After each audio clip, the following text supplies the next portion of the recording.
1937 সাল ওকলাহোমা সিটির একটি মুদির দোকান।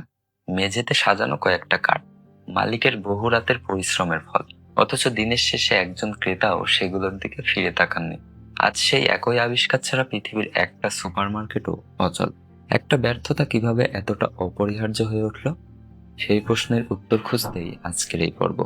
Oklahoma city, America. একটি মুদি দোকানের চেন চালাতেন সিলভান গোরম্যান নামের এক ব্যবসায়ী। দোকানের নাম হামটি ডামটি। সমস্যাটা ছিল সহজ, কিন্তু গোল্ডম্যানের জন্য সেটা বিশাল। ক্রেতারা দোকানে ঢুকতেন, হাতে একটা ঝুড়ি তুলে নিতেন, আর যেই ঝুড়ি ভরে যেত তারা কেনাকাটা বন্ধ করে দিতেন। হাত ভারী, আর কিছু নেওয়ার জায়গা নেই। গোল্ডম্যান বুঝলেন এখানেই তার ব্যবসা আটকে আছে। মানুষ যত বেশি ঝুড়িতে জিনিস নিতে পারবে, তত বেশি বিক্রি হবে।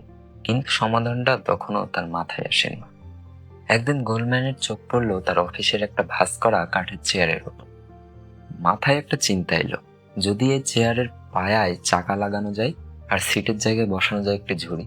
সেই রাতেই তিনি ডাকলেন তার দোকানের মেকানিক ফ্রেড ইয়ংকে। দুজনে মিলে কাজ শুরু করলেন। চেয়ারের কাঠামো, তার নিচে চাকা, উপরে দুটো তারের ঝুড়ি, একটার উপর আরেক। কয়েক ঘন্টার মধ্যেই তৈরি হলো পৃথিবীর প্রথম শপিং কার্ট। গোল্ডম্যান নিশ্চিত ছিলেন এটাই তার দোকানের ভাগ্য বদলে দিবে। 1937 সালে 4 জন তিনি এই কার্ডগুলো দোকানের মেঝেতে সাজিয়ে রাখলেন আর অপেক্ষা করতে লাগলেন। দোকান খুলল, ক্রেতারা এলেন, কার্ডগুলোর দিকে তাকালেন, আর তারপর একটাও কার্ড স্পর্শ করলেন না। পুরুষরা বললেন তারা যথেষ্ট শক্তিশালী, ঝুড়ি ঠেলার প্রয়োজন নেই তাদের।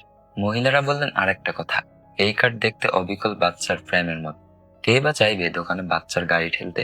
গোল্ডম্যান দাঁড়িয়ে দেখলেন তার নিজ হাতের বানানো আবিষ্কার ফাঁকা পড়ে আছে দোকানের এক কোণায়। মাসের পর মাস কেটে গেল, কার্ড ঠিক তেমনই পড়ে রইল, অব্যবহৃত। একটা মুহূর্ত আসে যেখানে বেশিরভাগ মানুষ হাল ছেড়ে দেয়। গোল্ডম্যান হাল ছাড়লেন না। গোল্ডম্যান একটা কাজ করলেন যেটা কেউ আশা করেনি। তিনি মানুষ ভাড়া করলেন, পুরুষ মহিলা সব বয়সের। তাদের কাজ ছিল শুধু একটাই, দোকানে ঢুকে কার্ড ঠেলে ঘুরে বেড়ানো, যেন এটাই স্বাভাবিক। আসল ক্রেতারা যখন দোকানে ঢুকলেন তারা দেখলেন অন্যরা তো কার্ড ব্যবহার করছে, আর কেউ তাদের দিকে অদ্ভুতভাবে তাকাচ্ছে না। এই দৃশ্যটাই যথেষ্ট ছিল। একজন কার্ড নিলেন, তারপর আরেকজন। কয়েক সপ্তাহের মধ্যে দোকানের বিক্রি বেড়ে গেল আকাশ ছোঁয়া। যে জিনিসটা একদিন কেউ ছুতে চায়নি, সেটাই এখন প্রতিটা ক্রেতার হাতে। গোল্ডম্যানের আবিষ্কার আমেরিকা জুড়ে ছড়িয়ে পড়তে লাগলো। কিন্তু গল্পটা এখানেই শেষ না।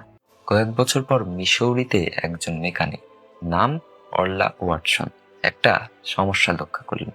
গোল্ডম্যানের কার্ডগুলো একটার ভিতর আরেকটা ঢোকানো যেত না, জায়গা নিত অনেক বেশি। ওয়াটসন এমন একটা ডিজাইন বানালেন যেখানে একটা কার্ড আরেকটার ভেতর ঢুকে যায়, ঠিক যেভাবে আজকে সুপারমার্কেটে আমরা সারিবদ্ধ কার্ড দেখি।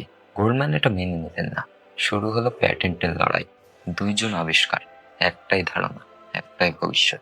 আজকে যখন আপনি সুপারমার্কেটে ঢুকে একটা কার্ড টেনে বের করেন, সেটা কোনো অসাধারণ ঘটনা মনে হয় না, তাই না?